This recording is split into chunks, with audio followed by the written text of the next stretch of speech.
ఇప్పటిదాకా వారు పాటలు పాడుతున్నప్పుడు ఇవాళ తెలంగాణ ఉద్యమంలో ప్రజలందరినీ కూడా తట్టి లేపింది, ఐక్యతగా నడిపించింది, స్ఫూర్తి నింపింది ఇవాళ అందశ్రీ గారి పాట వినడంలో మనకు అతిశయోక్తి లేదు. జై జై హే తెలంగాణ అనే పాట మాలాంటి వాళ్ళు ఎన్నికలలో పోటీ చేస్తున్నప్పుడు ప్రతి గంటకోసారి వేసుకొని మళ్ళీ కొత్త శక్తిని సంతరించుకొని ఇవాళ మేము ముందుకు పోయిన సందర్భాల్ని ఇప్పటికీ మర్చిపోలేము మేము.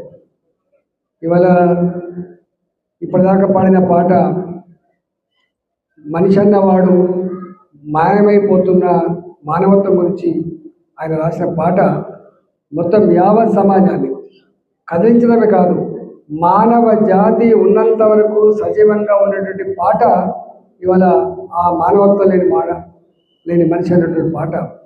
మారిన పరిస్థితులలో ఒకప్పటి మానవ సంబంధాలు, ఎథిక్స్, వాల్యూస్, ఉమ్మడి కుటుంబ